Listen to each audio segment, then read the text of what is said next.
Hello all, welcome back to another new video of learn with Bhavna. जैसे कि आपको पता है हम असाइनमेंट्स कर रहे हैं for July 24 and Jain 25 intake session students. And ये हमारे असाइनमेंट्स है इग्नू के, जहाँ पे हमने ऑलरेडी MSO 001 एंड 002 के असाइनमेंट्स कर दिए complete. And now we have moved on to MSO 004 that is sociology in India. इसका क्वेश्चन 1 हम ऑलरेडी कंप्लीट कर चुके हैं। अगर आपने वो वाली वीडियो नहीं देखी है तो मैं इस वीडियो के एंड में एक फोल्डर का लिंक दे दूंगी and you can find out all videos, ये वाली भी, इसके बाद वाली भी और उसके पहले वाली भी, of MSO 004 at one place. As well as ऊपर आई बटन में आपको एक लिंक आ रहा होगा, तो वो वाला लिंक आप ज़रूर ओपन करके वो वाली वीडियो देख लेना, बिकॉज वो वीडियो है आपकी इंपॉर्टेंट टिप्स की। अगर आपको ये जानना है कि आप कैसे अपने मार्क्स और भी ज़्यादा इम्प्रूव कर सकते हैं और भी अच्छा स्कोर कैसे आप अपना ला सकते हैं इन योर असाइनमेंट, तो वो वीडियो अगर आप नहीं देखोगे तो आई एम सॉरी, आपका स्कोर अच्छा नहीं हो पाएगा। इवन दो आप ये सारी वीडियोस देख रहे हो असाइनमेंट के, ये आप स्पेसिफिक कंटेंट लिख के आ रहे हो, सिर्फ कंटेंट ही मायने नहीं रखता है, और भी बहुत सारी चीज़ें होती हैं जो इग्नू के एग्जामिनर देखते हैं, चाहे वो असाइनमेंट्स में हो या फिर वो एग्जाम्स में हो। अगर आप वो वाली वीडियो देखोगे तो आपको सारा कुछ क्लियर हो जाएगा कि आपको किस तरीके से आंसर राइटिंग करनी है within your assignments and within your exam to score even much better. So do check it out that video. Now without wasting any more time, we are doing MSO 004 sociology in India का question 2। तो यहाँ पे हमें बात करनी है what did the major focus of sociologists and social scientists became the village studies in India during 1950s discuss।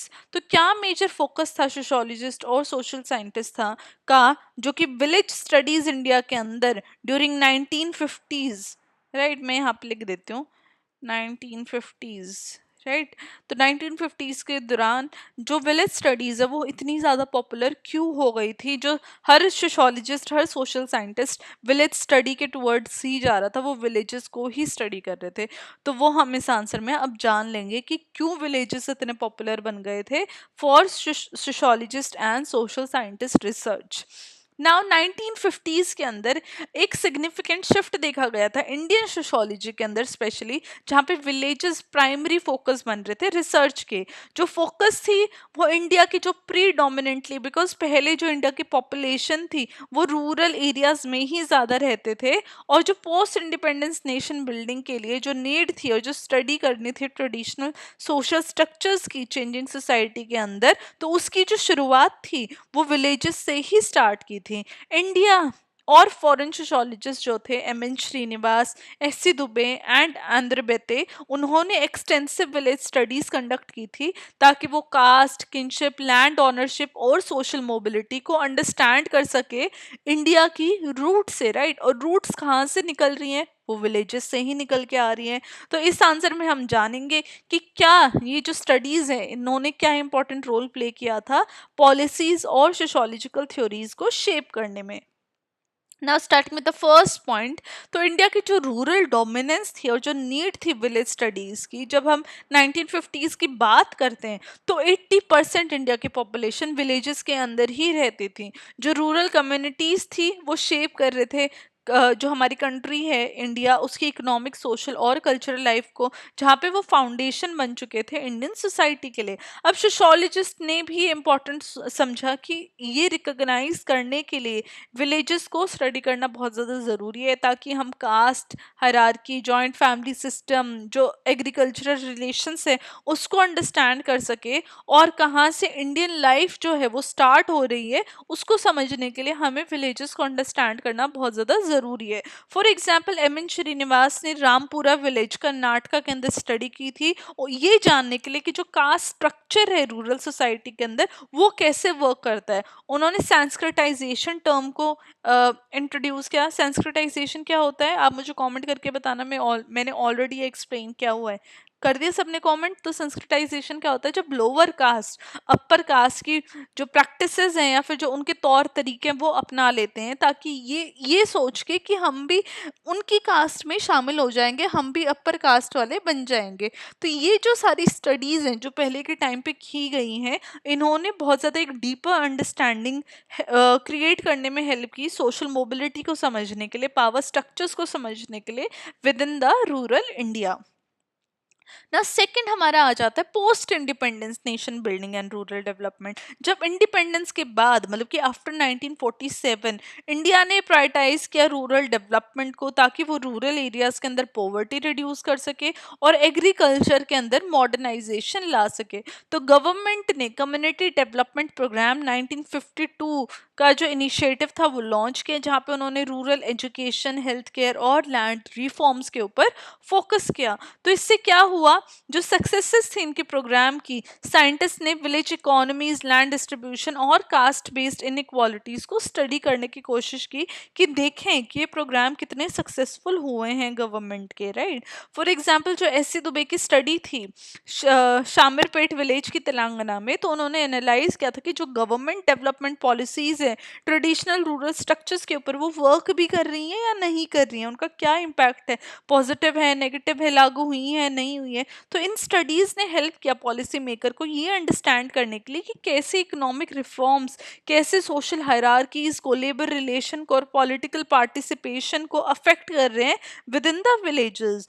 ना cast kinship और सोशल चेंज अपने आप में एक बहुत बड़ा फैक्टर है रूरल इंडिया को स्टडी करने के लिए, बिकॉज अगर हम कास्ट एंड किनशिप नेटवर्क्स की बात करते हैं तो वो इंडियन विलेजेस से ही निकल के आए हैं, जहाँ पे मैरिज अलायंसेस बनना, लैंड ओनरशिप हो या फिर ऑक्यूपेशंस हो। तो सोशोलॉजिस्ट को ये अंडरस्टैंड करने के लिए कि सोशल मोबिलिटी होती कैसी है with in Indian society, economic changes कैसे आते हैं, स्टेट पॉलिसीज कैसे अफेक्ट कर रही हैं इन ट्रेडिशनल स्ट्रक्चर्स को। तो इसलिए ये बहुत बड़ा फैक्टर था विलेजेस को स्टडी करने का। फॉर एग्जाम्पल अगर हम एंद्रे बेते की स्टडी की बात करें तंजौर विलेज की, जो उन्होंने तमिलनाडु में की थी, तो वो लैंड ओनरशिप पैटर्न्स और कास्ट डोमिनेंस को हाईलाइट करते हैं, जहाँ पे एंद्रे बेते ने बताया कि कैसे जो अपर कास्ट है वो लैंड और पॉलिटिकल पावर को कंट्रोल करती है, जहाँ पे जो लोअर कास्ट है उनके पास लैंड भी नहीं होती है, वो लेबर की तरह काम करते हैं अपर कास्ट की लैंड्स पे। तो ये सारी स्टडीज हमें चैलेंजेस, जो कॉलोनियल परसेप्शन था इंडियन सोसाइटी का कि वो एक ही प्रकार की सोसाइटी है हर कहीं पे, तो उससे बिल्कुल हट के हमें एक व्यू पॉइंट मिला और हमें ये दिखाया कि आज भी जो ट्रांसफॉर्मेशन है कास्ट और क्लास स्ट्रक्चर्स में, वो हमें देखने को मिलती है with in the rural India. ना फोर्थ हमारा आ जाएगा थ्योरेटिकल एंड मेथडोलॉजिकल कंट्रीब्यूशन। तो जितने भी विलेजेस स्टडीज हुई है 1950s के टाइम पे या उसके बाद, तो उन्होंने एक थ्योरेटिकल एडवांसमेंट दी है सोशियोलॉजी और एंथ्रोपोलॉजी में, जहाँ पे एम एन श्रीनिवास ने डोमिनेंट कास्ट थ्योरी दी थी, जहाँ पे उन्होंने एक्सप्लेन किया था कि कैसे कुछ कास्ट पावर को अपनी को मेंटेन करने के लिए लैंड ओनरशिप और पॉलिटिकल इन्फ्लुएंस का जो है सहारा लेती है। वहीं पे रॉबर्ट रेडफील्ड की little and great tradition framework के द्वारा उन्होंने बताया था कि कैसे कुछ जो रूरल कस्टम है वो इंटरेक्ट वो करते हैं अपनी हिंदू ट्रेडिशन के साथ में। लुई डुमोंट ने कास्ट हायरार्की रिसर्च की थी इन होमो हायरार्कियस, जहाँ पे उन्होंने एनालाइज किया था प्योरिटी और पॉल्यूशन वाला कॉन्सेप्ट, जो कि इंडियन विलेजेस के अंदर बहुत ज़्यादा फॉलो किया जाता है। अगर आपको पता होगा, जो बिल्कुल लोअर कास्ट है उनको पॉल्यूटेड फील कराया जाता, उनको टच भी नहीं किया जाता, उनको जो कम्युनिटी रिसोर्सेज हैं, चाहे पानी है, लैंड है, वहाँ पे भी नहीं उनको अलाउड होता है। तो उन्होंने ये स्टडी करने के लिए इंडियन विलेजेस के अंदर वो गए थे, the purity and pollution concept.